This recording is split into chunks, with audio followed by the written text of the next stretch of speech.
पश्चिमी राजस्थान के बाड़मेर में थार रेगिस्तान का अहम हिस्सा आता है।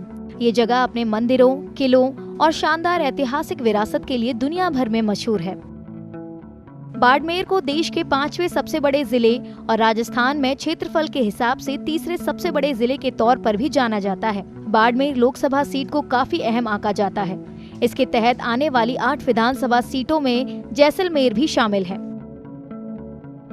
2024 के आम चुनावों से पहले जैसलमेर के लोगों का कहना है कि बीजेपी के मौजूदा सांसद कैलाश चौधरी ने उनसे कई वादे किए थे जो अब तक अधूरे हैं। राजनीतिक विश्लेषकों का भी मानना है कि चौधरी के साथ विरोधी लहर है।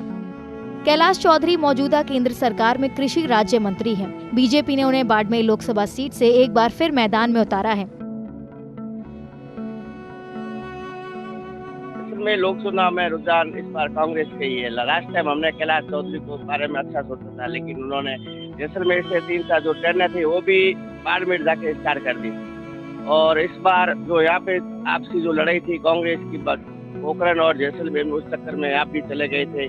और जो बाड़मेर में जो ये निर्दलीय थे उन्होंने भी आपसी लड़ाई के कारण दोनों सीटें गई थी। लेकिन इस बार हम कांग्रेस लगभग 15-16 सीटें आ जाएगी। एंटी इनकम्बेंसी की बात करें तो कैलाश चौधरी के खिलाफ जैसलमेर के लोगों में इस बात को लेकर नाराजगी थी कि रेलवे को लेकर जिस तरह से रेल लाइन लंबी दूरी की नहीं चल रही है, जयपुर तक की कनेक्टिविटी नहीं है, कई ऐसे मुद्दे जिनको लेकर कैलाश चौधरी से लोगों की नाराजगी है।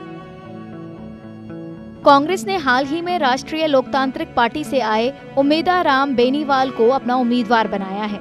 उन्होंने भी आरोप लगाया कि बीजेपी ने बाड़मेर के लोगों से किए अपने वादों को पूरा नहीं किया।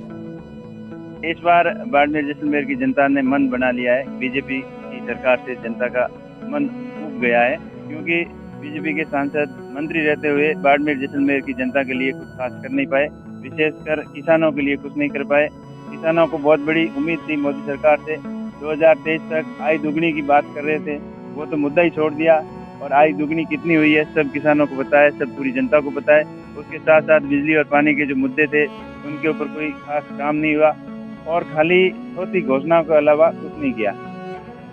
हालांकि बीजेपी के कैलाश चौधरी का दावा है कि पिछले 5 साल में उनकी तरफ से किए गए कई काम अगले 5 साल में पूरे होने वाले कामों की नींव है।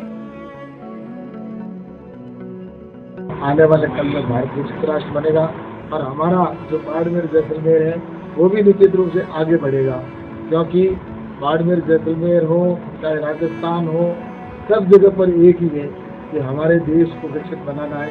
जब तक छोटे से छोटे गांव का विकास नहीं होगा, जब तक गरीब का उत्थान नहीं होगा, तब तक भारत विकसित राष्ट्र नहीं बन सकता। तो मुझे लगता है कि जितने भी काम हुए ये आने वाले समय के अंदर, ये तो अभी नींव रखने का काम हुआ है। असली मीनार अगले आने वाले 5 साल में होगी। राजस्थान में लोकसभा चुनाव 2 चरणों में 19 और 26 अप्रैल को होंगे। बाड़मेर में दूसरे चरण में 26 अप्रैल को वोटिंग होगी।